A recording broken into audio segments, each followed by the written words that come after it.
Sziasztok! Nézzünk egy hármas kapcsolati kivetést, hogy mi a helyzet vagy ennél a párosnál, vagy ennél a két párnál, aki egy közös középső személlyel rendelkezik, vagyis van a együtt élő páros, akik pillanatnyilag együtt élnek, mindegy, hogy mikor találkoztak, és van az a páros, akik energetikailag egy párt alkotnak, de nincsenek együtt, és van a középső személy, aki itt is, és ebben a kapcsolatban is ott van, aki lehet férfi és nő, az ne zavarjon meg benneteket, hogy most milyen jelölővel jelölöm, és itt a mellettük levő személyek is lehet férfi és nő is. És akkor kezdjünk is hozzá, lássuk, hogy mi a helyzet annál a párosnál, akik jelenleg együtt élnek, mit tudhatunk meg az ő jelenlegi kapcsolatukról, hogyan vannak, mit csinálnak, hogyan élnek. Erre vagyunk kíváncsiak, tehát akik együtt élnek jelenleg.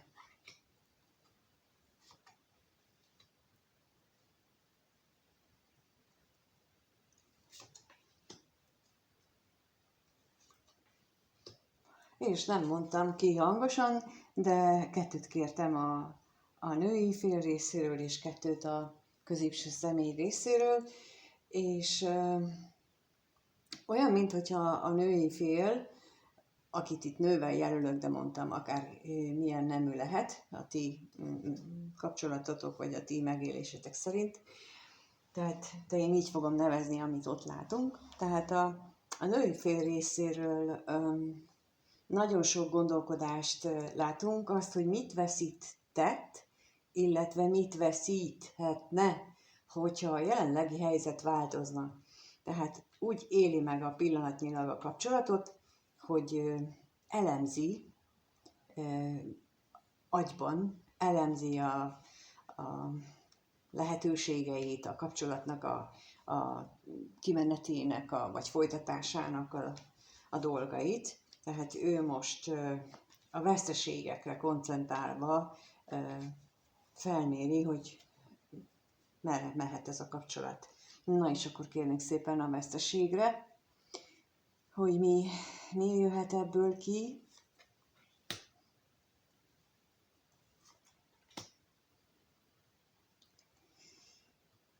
És a gondolatra is.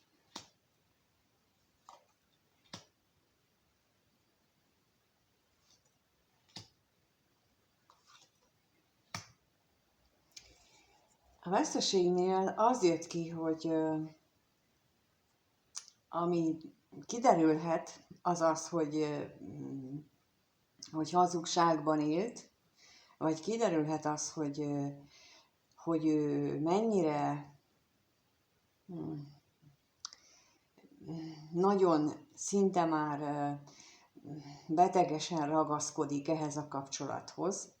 Lehet, hogy ez is a gondolatainak, illetve az elemzésnek ez is egy eredményeként mutatkozott már meg. És a másik fontos momentum, hogy itt megjelent az is, hogy ő azt is mérlegeli, hogy mi van akkor, ha vállásra kerül a sor, és ugye, mint az előbb is mondtam, mint lehetséges jövőbeli dolgokon gondolkodik el, hogy milyen veszteségek történnek, mi történne, milyen akadályok lennének, milyen viták, kivel lenne ez ügyben vitája, veszekedése, hogyha így a veszteségeket veszi számba. Tehát így azt látjuk, hogy mind a saját túlzott ragaszkodását, mind pedig a vállás és annak következményeit is számításba veszi. Eközben a középső személy részéről azt látjuk, hogy ő kezdi maga mögött hagyni a bizonytalankodást. És akkor itt a bíróra kérnék szépen, hogy mit tudhatunk meg itt a bíróról, mi ez a bizonytalankodás. És a tolvajra is kérek.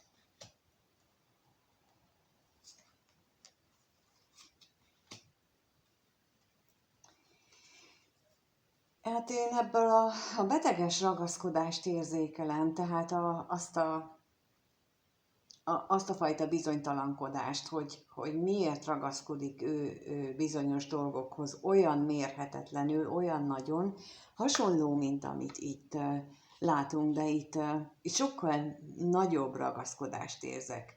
Tehát itt egyfajta hazugságon alapuló, önbecsapáson alapuló ragaszkodást látok, itt viszont egy sokkal mélyebb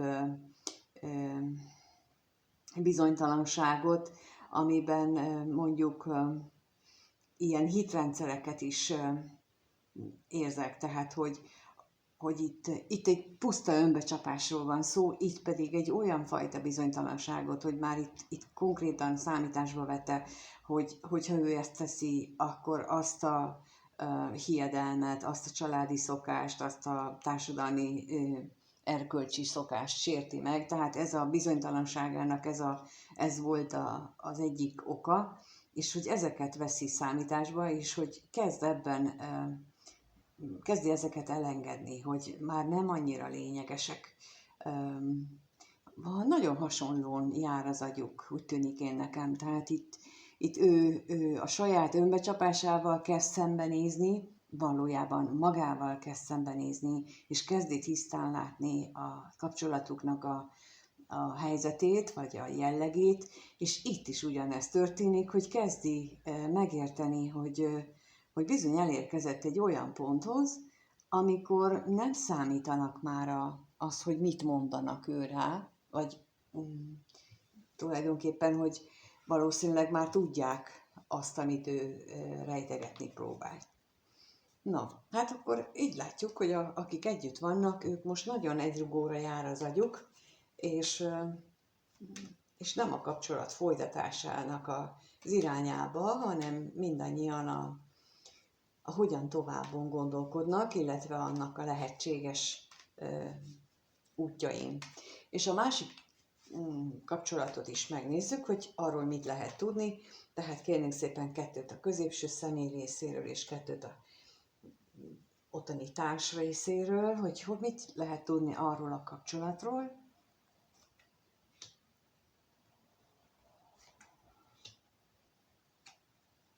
És a társról is 2.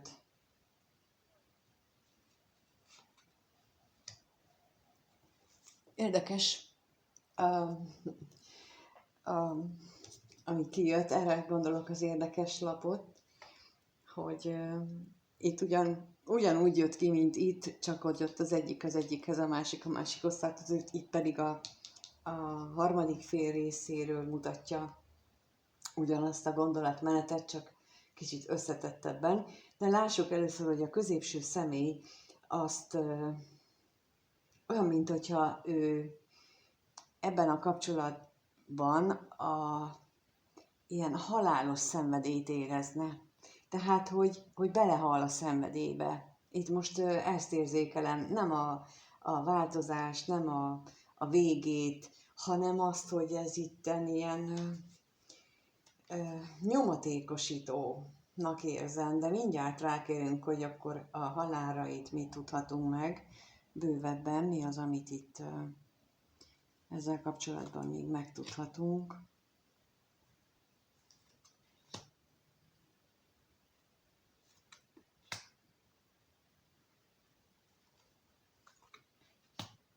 És a szerencsétlenségre is kérek.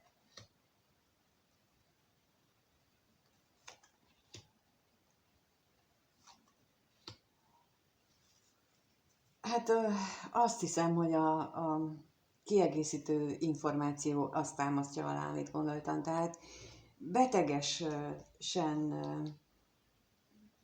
van benne már ez a szenvedély, ez a tűz, ez a vágyódás a testi örömök megélésének, és itt az új kezdet, az új érzelmek, az új érzelmes szakasz az, amit mutatnak, illetve itt a halálnál pedig a nő irányában az a nagyon mély kötelék, hát már a társa irányában nagyon mély kötelék És itt lehetséges, hogy itt nem a hazugságot értem itt most a hamisságnál, hanem azt a túlzott isteni elköteleződést, vagy a téves isteni akaratot, igen, akkor inkább így mondom, a tévesen értelmezett isteni akaratot érzékelem ebből. Lehet, hogy már azt tartja vissza amit itt látok, hogy elképesztően nagy a benne felgyülemlett szenvedély, tűz, vágy, a testi közelség megélése, és hogy ezt lehűtendő van benne, ez a tévesen értelmezett isteni törvény vagy akarat. Például lehet az, hogy akkor ez a kapcsolat, ez mindent megelőz, még az ő vágyát is, és ezt éli meg. A másik esetben, vagy a másik félnél, a harmadik személy részéről pedig azt látjuk, hogy ő sokat gondolkodik, hogy mit évő legyen. És itt nem azt érzem, hogy a bizonytalanság csökken, hanem azt, hogy pontosan, hogy elbizonytalanodik az a fél, hogy nem tudja, hogy most mit csináljon ezzel a jelenlegi helyzettel, nem tudja, hogy mi legyen.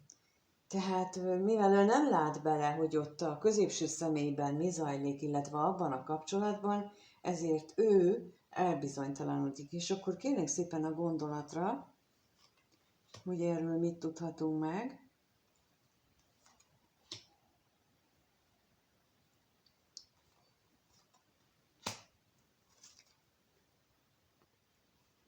És akkor még a bíróra is kérek szépen.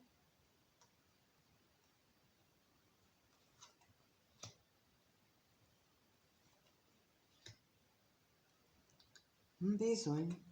Igen. Tehát azt látszik alátámasztani ismét, hogy nagyon sokat gondol arra, hogy itt ez a másik kapcsolat. Ott van az otthon, ott a ház, ott az ígéret, és ezzel szemben az ő, mármint a kettejük kapcsolatában rengeteg az akadály, a nehézség, és hiába ilyen nagyon erős a vágy, ő nem érzi, vagy nem látja azt, hogy hogyan van ebből tovább. Vagy van-e egyáltalán ebből tovább haladás. És nagyon érdekes, hogy nem tudom mióta tart ez a kapcsolatuk, de hogy ő most ideért gondolatvilágában, hogy kevés esélyt lát arra, hogy a kettőjük kapcsolata az valójában megvalósuljon, vagy létrejöjjön. Na és akkor megnézzük, hogy mit gondolnak egymásról a párok. Tehát kettőt kérnék, hogy mit gondol az együtt élő pár nőtagja a férfiról, a középső szeméről, és a férfi, a középső személy mit gondol a párjáról.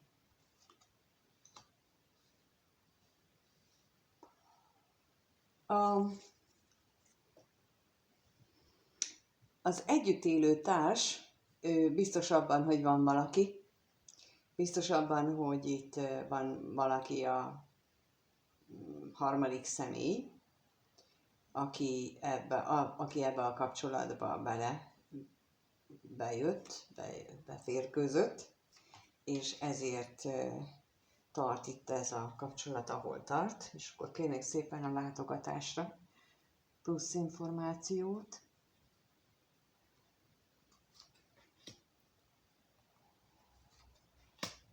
És a házasságra is.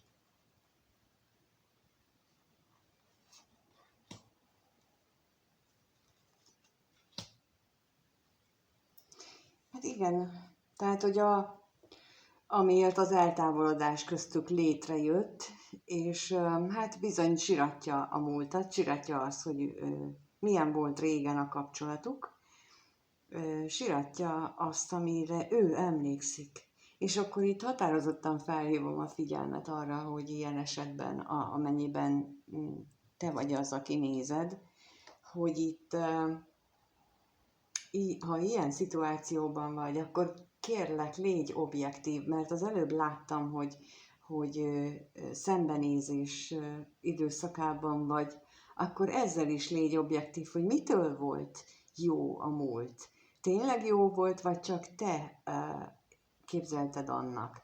Nem kritizálásképpen, hanem ez hozzátartozik a valós tények feltárásához, az önismerethez, hogy legyünk őszinték magunkkal, nem kell ezt senkinek elmondani, csak magunkkal. Neked is könnyebb lesz utána, hogyha elismered, hogy például nem is volt annyira jó, csak annak akartam hinni.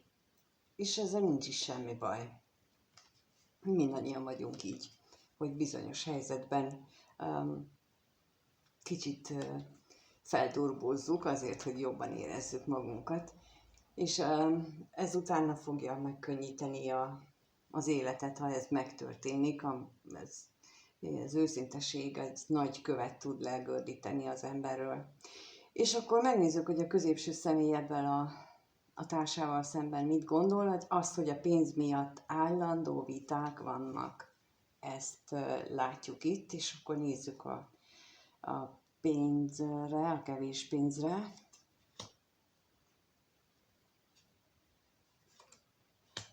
És a bosszúságra.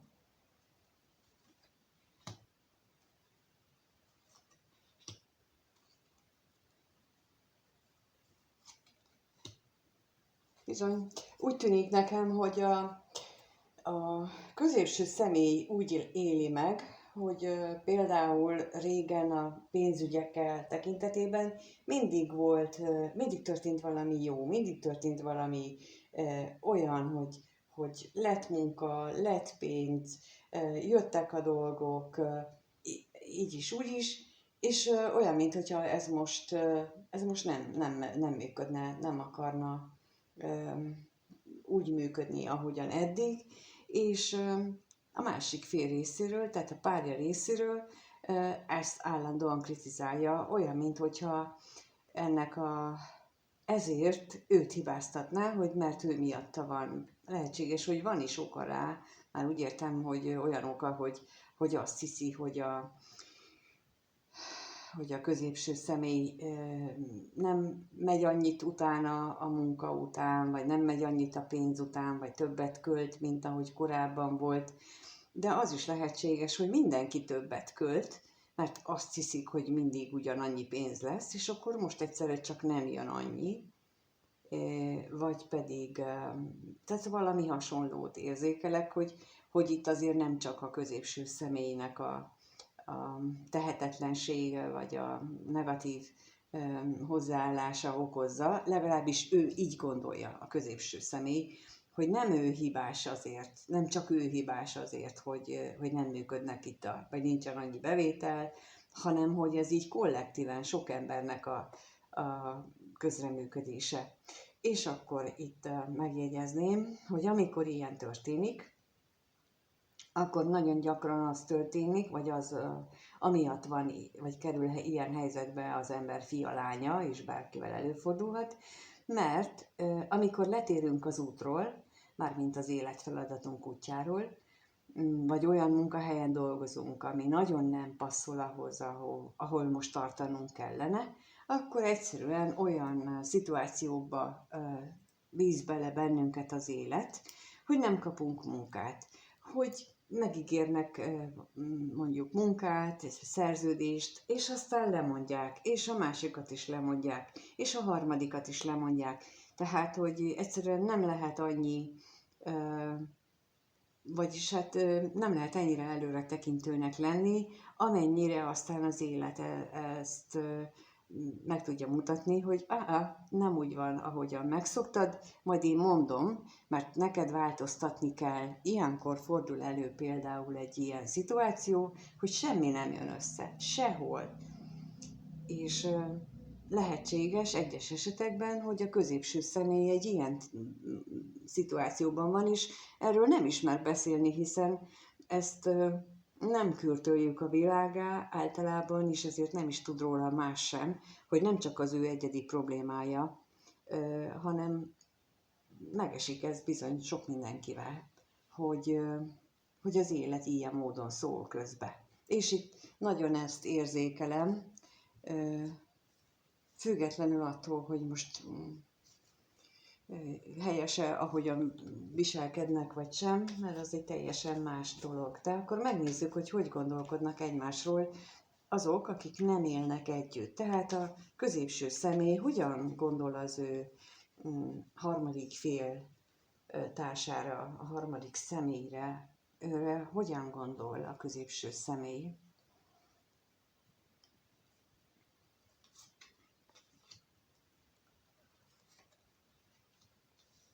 És a harmadik személy a középső személyre. A harmadik fél mit gondol vele? Hát a középső személy nagyon vágyik arra, hogy ők együtt legyenek. Nagyon érdekes, hogy ő a társa, arra vágyik, hogy ő legyen a társa. A valódi elkötelezett társa, és akkor kérnék szépen a házasságra plusz információt. Ugye erről mit tudhatunk meg? Hogy mit gondol róla?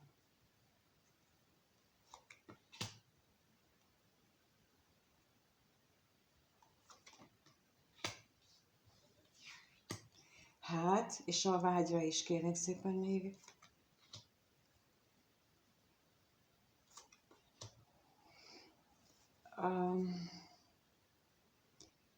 Nagyon szeretné, mint mondtam, nagyon vágyik arra, hogy ő legyen a társa egy olyan érzelmekkel teli kapcsolatban, ahol megmutatják egymásnak, hogy mit érzünk a másik. Tehát mi az őszintén ki lehet mutatni, hogy mit érzek a másik iránt, ahol nem kell megjátszani a dolgokat, és hogy nem így van, hát ez nagyon-nagyon rosszul érinti, és időnként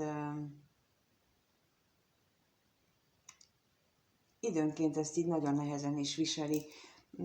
És ilyenkor ilyen látszat vidámságot erőltet magára, akár úgy is, hogy mondjuk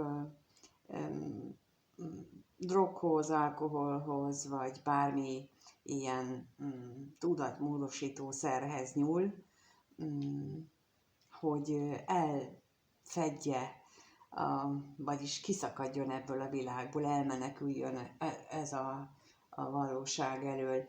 És ugye az előbb is azt láttuk, hogy szinte halálos vágyat érez ez iránt a társa iránt, és itt megint ez jön, hogy itt nagyon erősek az érzések és a vágyak benne, és azért mondom, hogy ilyen elmenekülős energiát érzek, hogy nem akarja tudomásul venni a valóságot.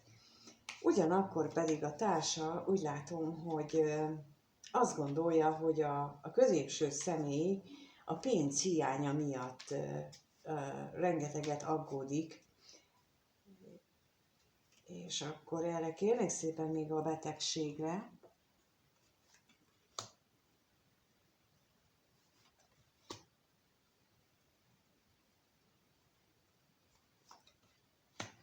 És a kevés pénzre is.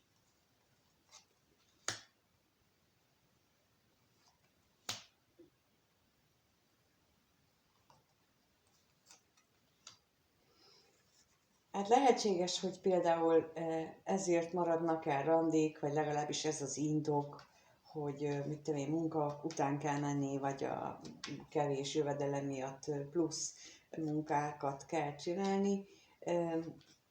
De, tehát, hogy amiből gondolja a harmadik fél, de mindenképpen azt látom, hogy azt erősítik meg a lapok, hogy a pénzhiánya az akadályozó tényező jelenleg az ő kapcsolatuknak hát a működésében, a fizikai működésében. És látjuk azt is, hogy tulajdonképpen jól érzékeli, hiszen a másik oldalt meg pont ez jött ki a férfinél, tehát érzi a férfinak az energiáit, hogy így mondjam, hogy ő ezzel a problémával küzd. Hát akkor nem is véletlen az, hogy a férfi itt azt gondolja, hogy ők összetartoznak, hogy ő a társa, hogyha ez a harmadik fér ennyire érzékeli a férfinak a problémáinak, már csak az energiáját is. No, és akkor megnézzük, hogy mit éreznek egymás iránt a felek, már látjuk azért, hogy mit gondolnak, meg hogyan élik meg a kapcsolatukat, de akkor megnézzük, hogy akivel együtt él a középső személy, az a társa, hogy érez a középső személy iránt, mit érez iránta. Kettőt kérnék erre. Húha, nagyon maró a torkom most, én nem is tudom, hogy olyan... A vele élő társ az hát belebetegszik ebbe a szomorúságba, abba, ahogyan élnek. Nagyon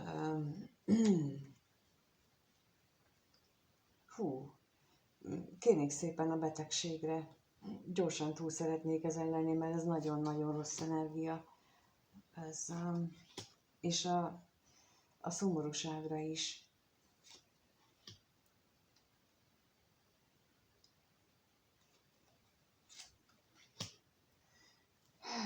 Ez a szegény, ez nagyon rosszul éli meg ezt a középső személlyel a dolgokat, ugyanakkor pedig kitart.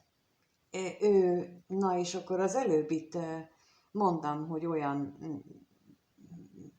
hogy jó lenne szembenézni, hogy milyen volt az, amit ez a kapcsolat valójában a múltban, milyen kapcsolatot síratsz a múltban, mert én itt megint azt látom, hogy vagyis lehetségesnek tartom, hogy a múltban is ugyanilyen lehetett, mint a szituáció, mint most, hogy belebetegszik tényleg abba, ahogyan ez a kapcsolat van most, és mégis azt mondja, hogy de kitartok, akkor is bármi legyen, mert igen, itt van a gondolat, mert esküdtettem, mert megesküdtünk, mert így kell lennie, és inkább belehalnak emberek ebbe, ahelyett, hogy azt mondanák, hogy bocsánat, nem, ott valamit rosszul csináltunk, lehet, hogy nem kellett volna összeházasodnunk, lehet, hogy el kellene engednem ezt az egészet, de nem ér egy ember életét, nem ér, és itt nem csak egyről van szó általában, hanem sokkal több mindenkit. Tehát, hogy 80 évvel ezelőtt biztos, hogy ez egy teljesen elképzelhetetlen mondat lett volna az, hogy inkább váljon el valaki, de nem éri meg föláldozni az életet. Mondjuk ilyen szóba sem kerülhetett volna, de most ez már nem így működik. Lehet, hogy nem túl gyakori abban a környezetben, ahol van, de amilyen rosszul érzi magát, az előbb átjött az energiája, és most így kicsit jobb, de a sírással küzd állandóan, nagyon-nagyon rosszul éli meg, ahogyan a középső személy iránt érez. És ez a makacs elhatározás, hogy de akkor is kitartok, és akkor is kibírom, és túlfogom. És akkor ilyenkor bennem felvetődik a kérdés, hogy kinek is játsza el ezt? Kinek akar megfelelni ezzel, hogy akkor is kibírom? Ez mindig nagy kérdés, hogy valójában nem megfelelési kényszer van mögötte. Ezt érdemes lenne megvizsgálni ilyenkor. És a középső személynél meg azt látjuk, hogy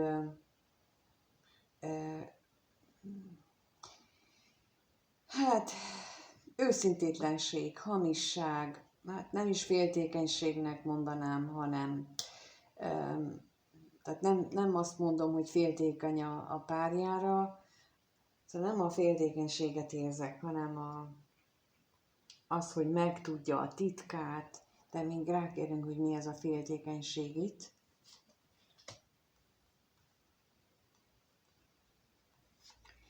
Ó, és a hamisságra?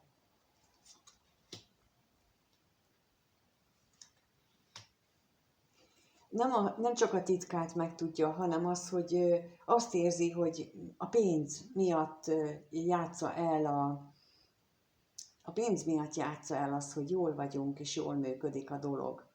Tehát, hogy ő ebben érzi a hamisságot, hogy ez ilyen látszatra jól vagyunk,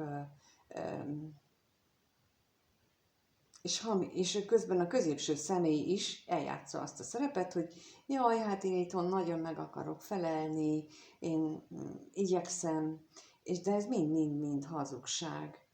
Minden, az ő részéről, illetve amit a párja részéről, ő mind a két részéről a hazugságot látja, és azt éli meg, ami, hát nem tudom, én magam részéről mindig az őszintességnek a híve voltam, és nem is biztos, hogy jó, de ettől még én most is ezt gondolom, hogy az őszintesség visz előbbre.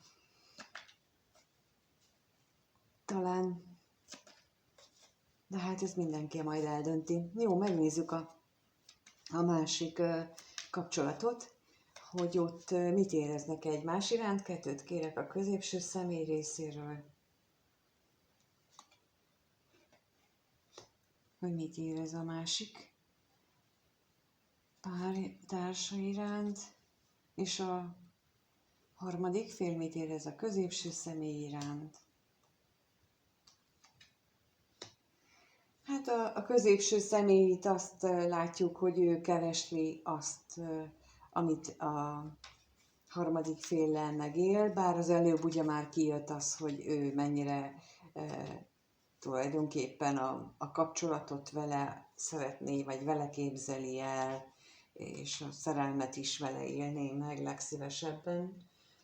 És a pénzre kérnék szépen most plusz információt, a kevés pénzre.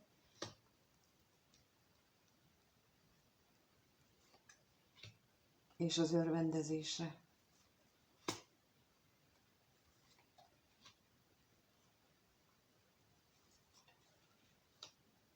Ja, Istenem, most az jött, hogy visszatért így az érzéseiben az, hogy ő pénz nélkül itt, mit akar ő itt, hogyan akarna ő itt új életet kezdeni ezzel a szeretett személlyel, hiszen nincsen semmije se, úgyhogy itt valószínűleg ez az út vár, vagy ez a jövő vár rá, hogy magába a magányosság és az egyedül lét vár rá, mert hogy nincsen. És itt ez ugye az előbb már jó sokat részleteztük azt, hogy ő mennyire nem jól áll anyagilag, vagy legalábbis nem úgy, ahogy a jelenlegi társa, akivel együtt él, annak megfelelne. És akkor a harmadik fél, ő viszont úgy érzi, hogy a férfi nagyon sokat gondol erre az ő kapcsolatukra, nagyon is érzékeli azt, hogy a férfinak fontos ez a kapcsolat, és akkor a gondolatra kérnék még.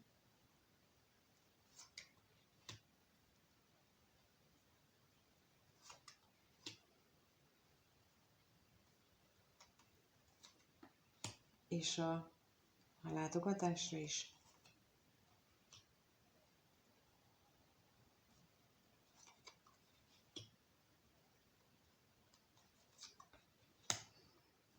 Hát, és arra is, hogy a reménytelenségbe is bele lehet betegedni tulajdonképpen, illetve az, hogy a félelmek, hogy hűséges-e a nő, tehát hogy azt érzi a férfi iránt, vagyis hogy az érzései között az van benne, hogy a férfi rengeteget agyalhat azon, hogy milyen vágy van közöttük, és hogy mennyire hűséges a nő, mennyire kitartó, és valamennyire megint csak jól érzi, hogy igen, itt a kitartáson, de itt nem látja már azt, hogy a férfinak milyen fontos, vagy a középső személynek milyen fontos az anyagi helyzetének a bizonytalansága. És akkor meglátjuk, vagy megnézzük azt, hogy hogyan alakul ez a kapcsolat, hogyan alakul a kapcsolat, mind a kettő, a következő 1-2 hétben. Megnézzük, hogy hogyan alakulnak a kapcsolatok. Tehát először azt nézzük meg, akik együtt élnek jelenleg, és ott 2 kérnék a női fél, és 2 a középső személy részéről a kapcsolat jellegére vonatkozóan, hogy ők hogyan élik meg, 2 a női fél, hogyan éli meg az elkövetkezendőben a kapcsolatot, és a férfi részéről.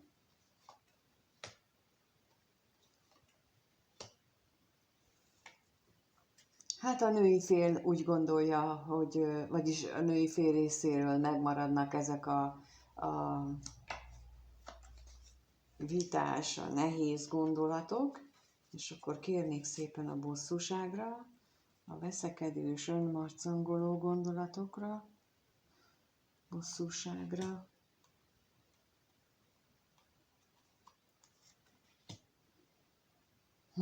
És a gondolatra is kérnék szépen.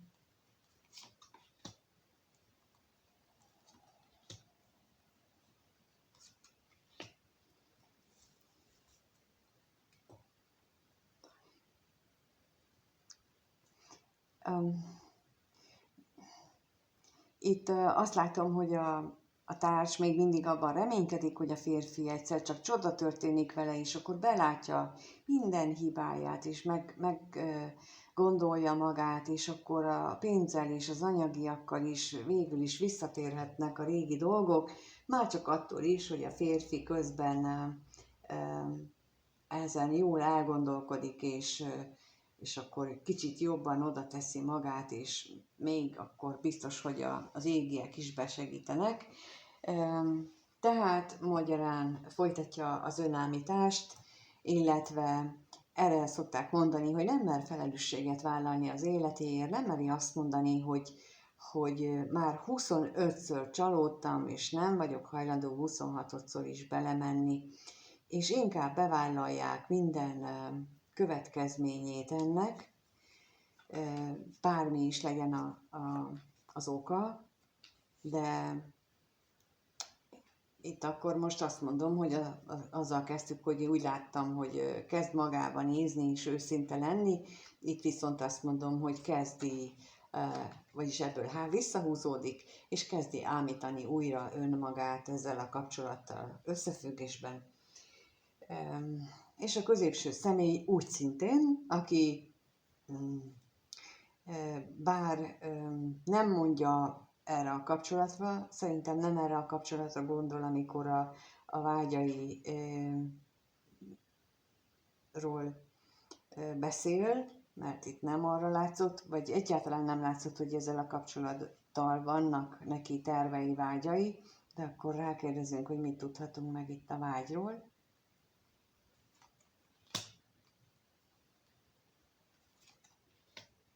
És a hűségre is kérlek szépen. Ja, hát a hűség, igen.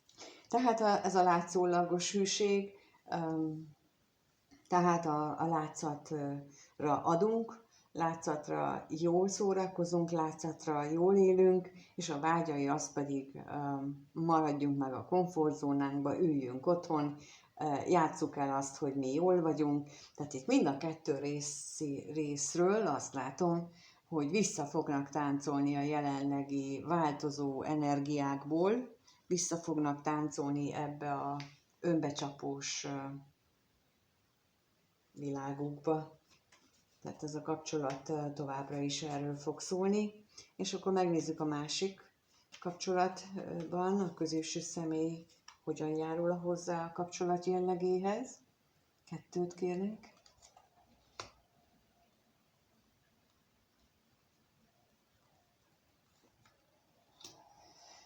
És a harmadik fél hogyan jön itt bele.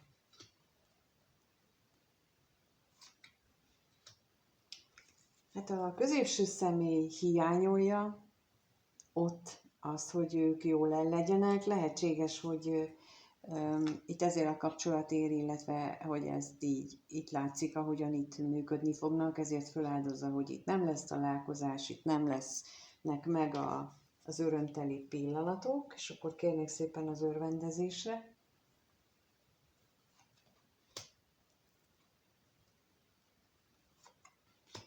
És a veszteségre is.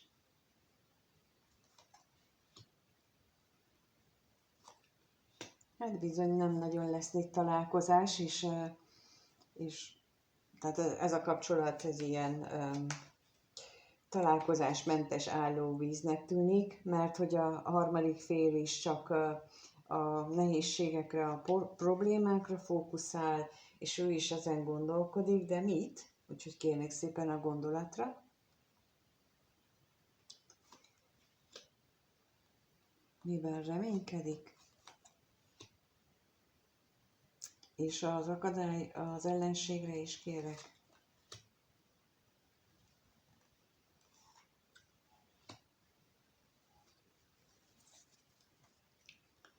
Hát úgy látom, hogy a harmadik fél is egy kicsit a reménytelibb arcát fogja mutatni, vagy azt fogja képviselni, és az akadályok, abban reménykedik, hogy az akadályok is most már csökkennek, illetve a lelki kötődéseik azok erősödni fognak. Én azt hiszem, hogy ez elég hiú remény, legalábbis a lapokat látva, egyelőre nem azt mutatják a lapok. Ez még egy elég hosszú játszmának tűnik, ez még nagyon nincs lefutva, hogy mi lesz ebből hosszú távon, ez most a pillanatnyilag meg nem mondható, hiszen mindenki visszatáncol újra és újra.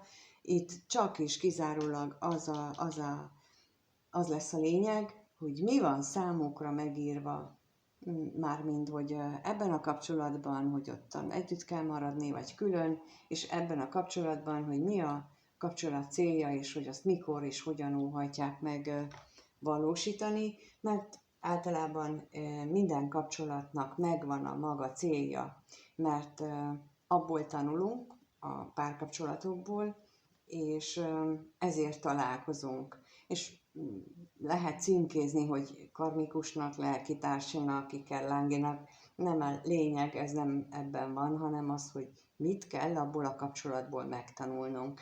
Miért, kinek kivel szemben van adóssága, amit meg kell fizetnie, milyen karmát kell ledolgozni, egyéni karmát, vagy esetleg még családi karmát is. Hányszor próbálták már ezt a karmát mondjuk ledolgozni, lehetséges, hogy nem is először, sőt, ebben a kapcsolatban biztos vagyok benne, hogy ez már legalább 2-szer vagy 3-szor próbálják meg ezt a elengedési procedúrát végigvinni.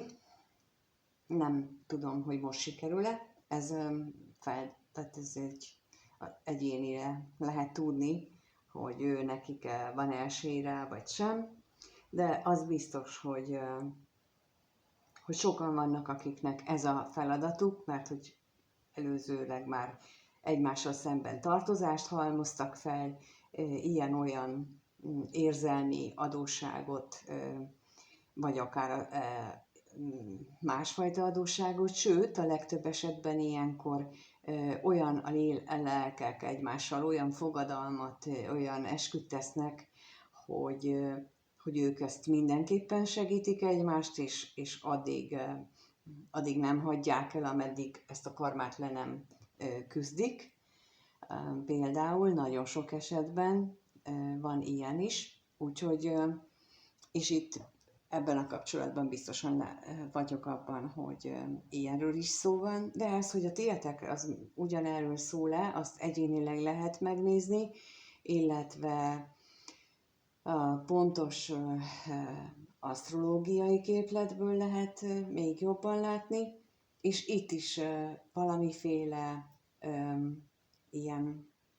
ilyen feladat van, és lemondom, lehet a címkézésként az ikerláng vagy a lélektársi, jöhet ez a kapcsolat azért, hogy támogassa a középső szemét abban, hogy ebben végrehajtsa ebben az életben azt a feladatot, amiért születik, de jöhet azért is, mert hogy nekik kettejüknek van egymással dolguk. Ez nagyon-nagyon változó, úgyhogy ezt egyénileg tudjuk megnézni, ha erre vagy ha úgy gondoljátok, akkor létszi, a leírásban megtaláljátok az elérhetőséget, és akkor meg tudjuk nézni nektek, hogy